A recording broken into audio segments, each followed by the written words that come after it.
নির্মাণ করেছেন, যেটাকে উসসিসা আলাত তাকওয়া, তাকওয়ার উপর ভিত্তি যার আমার নবীর সুন্নাত পালন করেছে। আল্লাহর ওলিগণ গরিব নামাজ, সায়েন্সেস রেকর্ড, আল্লাহর ওলিগণ জায়গায় জায়গায় মাগে হানাকা বানিয়েছে, মুসলমান বানিয়েছে, তারপর নামাজ পড়ার জন্য মসজিদ বানিয়েছেন, নবীর সুন্নাহ আদায় করেছে। তোয়ারের মাদ্রাসাতুল ইসলাম প্রচার হইদ না, ইসলাম প্রচার হইদ আউলিয়া ইকরামের হানাকাত। জাহির মুসলমান বানাই, মুসলমান বানানোর পর তো নামাজ তো ফরজ, মুসলমান হওয়ার পরে নামাজ কি? এখন পঞ্চখানা নামাজ পড়ে ফেললে ইবাদত খানা লাইবু, জুমার নামাজ পড়ে ফেললে জামে মসজিদ লাইবু, তারপরে আল্লাহর ওলি হলে আগে মুসলমান বানাই, তারপরে নামাজ পড়ে ফেললে ইবাদত গা বানাই, জুমা পড়ে ফেললে জামে মসজিদ বানাই।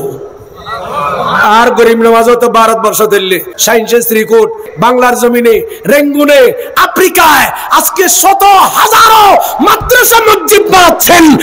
একদিকে মসজিদের ইমামতি করার জন্য মাদ্রাসায় আলেম বানাচ্ছেন, মাদ্রাসা থেকে বড় মসজিদে খতিব হবে, ইমাম হবে, মুয়াজ্জিন হবে, মাদ্রাসার অধ্যক্ষ উপাধ্যক্ষ হবে, মুফতি মুহাদ্দিস হবে। আমার আল্লাহ কোরআন শরীফে আলা হরফে তম্বি ব্যবহার করেছে আউলিয়া ইকরামের ব্যাপারে। আমাদের দেশে দেখবেন ইলেকট্রিকের থমের মধ্যে, অনেক ইলেকট্রিকের থমের মধ্যে এরকম মাথার ছবি, একটা কঙ্গালের ছবি দিয়ে লাল করজ দেয়। একিরে দেয় না? কেন দেয়?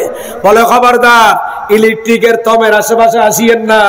11,000 ভোল্ট, 32,000, 22,000, 32,000, 35,000 ভোল্টে লেগে আপনার জানের খতরা আছে, এখানে সাবধান করে দেয়। ইলেকট্রিকের তমের মধ্যে এরকম কঙ্গালের ছবি দিয়ে লাল করজ দিয়ে সাবধান যেমন দেয়, আমার আল্লাহ আউলিয়া ইকরামের কথা বলে আলা হরফে তম্বি বলে আগে সাবধান করে দিয়েছে। সাবধান করে দেওয়ার পরও নবুজুলি কিতাম মারির অপেক্ষা করো। মার মানে আর তো দম চুনো খোদাই মারাই বোধে কি মায়ের বড় বড় হন না কি মার। আলা ইন্না আউলিয়া আল্লাহ, আমার আল্লাহ বলেন নিশ্চয় আমার ওলি যারা, বন্ধু যারা, লা খাউফুন, এদের কোনো ভয়, ওয়ালা হুম ইয়াহজানুন, এদের কোনো ভয় নাই, পেরেশানি নাই, চিন্তা নাই। শুধু দুনিয়ায় নয়, আখিরাতেও নাই।